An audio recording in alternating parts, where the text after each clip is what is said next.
Assalamualaikum warahmatullahi wabarakatuh. Kami dari kelompok 6 ingin menjelaskan mengenai keseimbangan di pasar barang. Video ini untuk memenuhi tugas kuliah Ekonomi Makro Islam, dosen pengampu yaitu Ibu Ihdi Aini ME. A. Keseimbangan pasar barang. Perlu kita ketahui makna market equilibrium. Pada setiap saat ada orang-orang yang membeli sementara orang-orang lain yang menjual. Perusahaan-perusahaan menemukan produk-produk baru sementara pemerintah mengeluarkan undang-undang untuk mengatur produk-produk lama. Perusahaan-perusahaan asing membuka pabrik-pabrik di Amerika sementara perusahaan-perusahaan Amerika menjual produk-produk mereka di luar negeri. Suatu equilibrium pasar menggambarkan suatu keseimbangan di antara semua pembeli dan penjual yang berbeda, tergantung pada harga, rumah tangga, dan perusahaan. Semuanya ingin membeli atau menjual dalam jumlah yang berbeda. Pasar menemukan harga equilibrium yang sekaligus memenuhi baik keinginan para pembeli maupun para penjual. Terlalu tinggi harga akan berarti terlalu berlimpah-limpah persediaan barang dengan terlalu banyak output. Terlalu rendah harga akan menghasilkan antrian panjang di toko-toko dan kekurangan barang.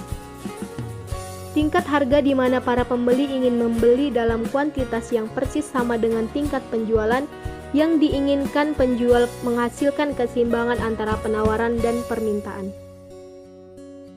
Dengan menyeimbangkan para penjual dan para pembeli atau penawaran dan permintaan dalam tiap-tiap pasar, maka ekonomi pasar secara serentak menyelesaikan 3 masalah. Berikut adalah garis besar dari sebuah keseimbangan pasar.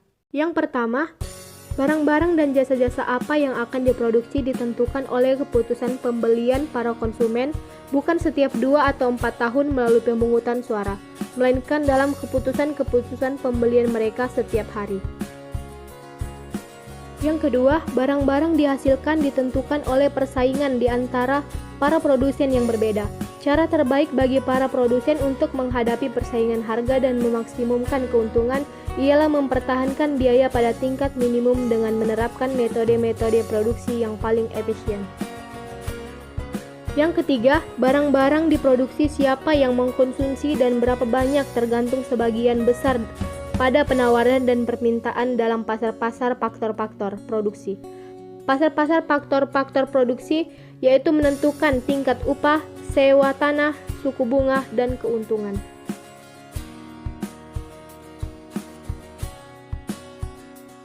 Apa yang sudah dibicarakan mengenai permintaan konsumsi, permintaan investasi, pengeluaran pemerintah, dan ekspor maupun impor berkaitan dengan pasar barang yang disebut juga sebagai sektor real. Sudah diketahui bahwa konsumsi ditambah investasi ditambah lagi pengeluaran pemerintah dan ekspor bersih C tambah I tambah G tambah X kurang M merupakan sisi permintaan agregat terhadap barang dan jasa. Sedangkan jumlah produksi barang dan jasa yang dihasilkan selama 1 tahun yang disebut juga sebagai produksi domestik bruto atau Y merupakan sisi penawaran barang dan jasa dalam suatu perekonomian.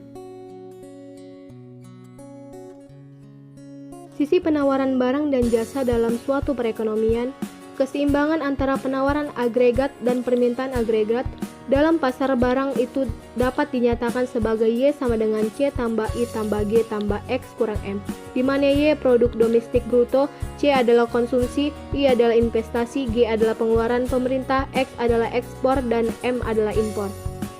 X kurang M merupakan ekspor neto atau impor neto tergantung mana yang lebih besar nilainya. Imbangan pendapatan nasional dapat diartikan pula keseimbangan dalam pasar barang yang menghendaki persyaratan investasi nasional atau I sama dengan tabungan nasional atau S, atau I sama dengan S atau injeksi total I tambah G sama dengan bocoran total S tambah T, di mana T adalah besaran pungutan pajak pemerintah. Jadi, fungsi IS diperoleh dengan cara menghubungkan titik-titik yang telah diperoleh pada kuadran tenggara, timur laut, barat laut, kemudian ke barat daya. Kuadran pertama yang terletak di sudut tenggara menunjukkan hubungan antara suku bunga atau sumbu vertikal dan tingkat investasi atau sumbu horizontal yang diperlihatkan sebagai fungsi investasi. Kemudian, pada sudut timur laut ditunjukkan hubungan antara tingkat tabungan atau pada sumbu vertikal dan tingkat investasi atau pada sumbu horizontal. Untuk menjamin adanya keseimbangan pendapatan nasional, maka tingkat investasi harus sama dengan tingkat tabungan. Sehingga garis 45 derajat yang membagi dua sudut nol menunjukkan keseimbangan antara jumlah tabungan dan investasi tersebut. Selanjutnya, pada sudut barat laut ditunjukkan hubungan antara tingkat tabungan atau pada sumbu vertikal dan tingkat pendapatan nasional atau pada sumbu horizontal yang diwakili oleh fungsi tabungan. S sama dengan min A tambah 1 dikurang B dikali Y, sehingga apabila telah diketahui besarnya jumlah tabungan, akan dapat ditemukan pula tingginya tingkat pendapatan nasional. Akhirnya, pada sudut barat daya ditunjukkan hubungan antara suku bunga atau pada sumbu vertikal dan tingkat pendapatan nasional atau pada sumbu horizontal yang ditunjukkan oleh IS. Biaya produksi adalah lebih tinggi dari biaya produksi minimum. Perusahaan dalam persaingan monopolistis hanya memperoleh keuntungan normal saja, dan biaya produksi adalah lebih tinggi daripada yang minimum. Keseimbangan sektorial atau pasar barang dalam ekonomi Islam. Dengan karakteristik seperti ini, keseimbangan ekonomi Islam memiliki keseimbangan yang berbeda dengan ekonomi konvensional. Absensi bunga memberikan nuansa yang berbeda. Lalu, apakah ketika sistem bunga digantikan dengan mekanisme bagi hasil, kemudian mekanisme tersebut dapat langsung menggantikan variabel bunga dalam menentukan keseimbangan ekonomi? Sangat jelas bahwa tingkat bagi hasil tidak memiliki karakteristik yang sama dengan bunga.